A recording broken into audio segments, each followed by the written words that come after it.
প্রিয় দর্শক, ভারতের প্রধানমন্ত্রী, শিল্পপতি এবং অন্যান্যরা বিদেশে গিয়েই বুদ্ধানুরাগী হয়ে যান।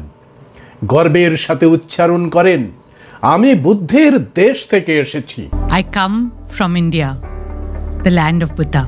हम उस देश के वासी हैं जिसने दुनिया को युद्ध नहीं बुद्ध दिए हैं। অথচ যে বোধি বৃক্ষের নিচে গৌতম বুদ্ধ বোধি লাভ করেছিলেন, সেই মহাবোধি মহাবিহার দীর্ঘদিন ধরে পঙ্গা পাষণ্ড এবং মহন্তরা দখল করে আছেন, সে বিষয়ে টু শব্দটি করেন না। মহাবোধি মহাবিহারের জন্যে ইউনেস্কো বা অন্যান্য দেশ থেকে যে অর্থ বরাদ্দ হয়, তা বুদ্ধের বিচারধারা বিস্তারের কাজে না লাগিয়ে ব্রাহ্মণরাই আত্মসাৎ করে দেন। এ বিষয়ে একেবারে মুখে কুলু পেটে বসে থাকেন প্রধানমন্ত্রী এবং অন্যান্যরা। মহাবোধি মহাবিহারকে ব্রাহ্মণ মুক্ত করার জন্যে এবং বুদ্ধদের হাতে ফিরিয়ে দেওয়ার জন্যে গত 12ই ফেব্রুয়ারি 2025 থেকে শুরু হয়েছে আমৃত্যু অনশন। ইতিমধ্যেই বোধগয়া লিবারেশন মুভমেন্টকে সমর্থন দিয়েছেন বহিনী কুমারী মায়াবতী, সমর্থন দিয়েছেন ভীম আর্মি, সমর্থন দিয়েছেন সুপ্রিম কোর্টের প্রভাবশালী উকিলেরা। সারা পৃথিবী থেকে আসছে সমর্থন। কানাডা, আমেরিকার কাছ থেকে পাওয়া গেছে প্রবল সমর্থন।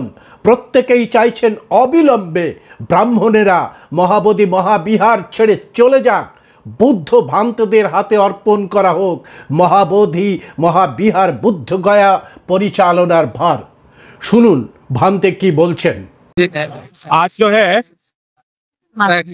हमारे हड़ताल का यहाँ जो है 15वां दिन चल रहा है। बुद्ध गया महाबोधि महाविहार बौद्धों का है, दुनिया जानती है, लेकिन इसका मैनेजमेंट जो है बौद्धों के पास नहीं है, ये कोई नहीं जानता। मैं यहाँ पर पहले 6-7 प्रमुख रह चुका हूँ। 1995 से 2001 तक। 1998 में हमारा धरना दिल्ली में जंतर मंतर पे 18 महीने तक चला था। घनश्याम जी ने हमारे जो धरना प्रमुख थे उनको 30 मिलाया था। तो तब पहली बार बुद्धिस्ट का सेक्रेटरी बनाया था 1998। वो मैं हूँ, भंते प्रज्ञा सिंह। जो यहाँ जितना पत्थर वत्थर लगा हुआ है, बिजली बत्ती देख रहे हैं, हम लोगों ने उस समय में सौंदर्यीकरण वगैरह का काम कराया था। बाद में भंते सुरेश ससाई जी को 2004 में नेशनल माइनॉरिटी कमीशन का मेंबर बना के बिठा देने की वजह से, वो जापान से आए हुए थे, भातरी हैं, तो हमारे जो बड़े गुरु लोग हैं उनको दबाव प्रेशर दे करके धीरे धीरे कोई बड़े पदों में बिठाया। ये बोधगया का टेम्पल एक्ट 1949 जो संविधान विरोधी है, वो संविधान विरोधी कानून जो है खत्म होना चाहिए और बौद्धों की व्यवस्था बौद्धों के हाथों में सौंपनी चाहिए। तो ये बोधगया टेम्पल एक्ट जो है ये भेदभाव पैदा करता है हिंदू बुद्धिस्ट का, क्योंकि इसकी मेजोरिटी जो है वो बौद्धों की नहीं है, बौद्ध नाम मात्र के 3-4 दिखावे के लिए है, और ऐसे लोग हैं कि जिनको कोई जानता वानता नहीं है, नाम के बुद्धिस्ट है। तो आज जो है पूरे देश और विदेशों में ये मामला फैल गया है कि सब लोगों को मालूम हो रहा है कि बौद्धों का स्थान बौद्धों के हाथों में नहीं है। दुनिया के बौद्धों का डोनेशन जो है यहाँ आता है और गैर बौद्धों के पास चला जाता है। अब ये भी चर्चा सब जानने में आ रही है। तो आज जो है आप लोग आए, पुलिस प्रशासन बहुत उसके हाथ पांव फूले हुए हैं। कुछ समय पहले मैं मुख्यमंत्री के पास में मुख्य सचिव के पास भी गया, वो लोगों का भी मुंह बंद है, मुंह नहीं खोल रहे हैं। मुख्य सचिव जो बिहार सरकार है, वो यहाँ पहले डीएम थे, 2-2.5 साल हमने साथ में काम किया, अमरुतलाल मीना साहब, वो भी मिलने के लिए आनाकानी कर रहे हैं, क्योंकि वो कहते हैं हम तो सरकारी नौकर है। ये जो मामला करना है ये असेंबली में होना है, और सरकार जो है वो भी देख रही है कि ये बहुत पुराना कानून है, संविधान बनाने के पहले का कानून है, बदलना चाहिए। सब चाहते हैं, बोलते हैं, लेकिन बदलेगा कौन? तो मुख्यमंत्री तो बिहार सरकार, और आज नहीं कल उनको बदलना है। क्यों कि बचपन में बच्चे को छोटा सा जांघिया पहना देते, बच्चा जब बड़ा हो जाता है उसको पैंट भी चाहिए, फुल पैंट भी चाहिए। उसी तरह से अभी वो कच्छा ही पहना वाला कानून है, तो इसलिए वो कच्छा वाला कानून अब चलने वाला नहीं है, लेकिन चल रहा है क्योंकि जनता को मालूम नहीं था। अब जनता जाग रही है, उनको मालूम हो गया कि अरे देश का संविधान बना। आर्टिकल 13 में लिखा हुआ है कि संविधान बनने के बाद पुराने कानून सारे शून्य घोषित किए जाते हैं। तो आज भी उस कानून के तहत यहाँ काम व्यवस्था चल रही है। तो ये कानून में ही गड़बड़ी है, जो कि अध्यक्ष जो होता है, जिलाधिकारी गया पदेन होते हैं, और वो पदेन जो भी होता है वो हिंदू ही रखे जाते हैं। और मैं सेक्रेटरी रहा यहाँ पर, उस समय मैंने देखा है कि मैं अपने मर्जी से प्रोसीडिंग नहीं लिख सकता था, क्योंकि उस कानून के तहत था।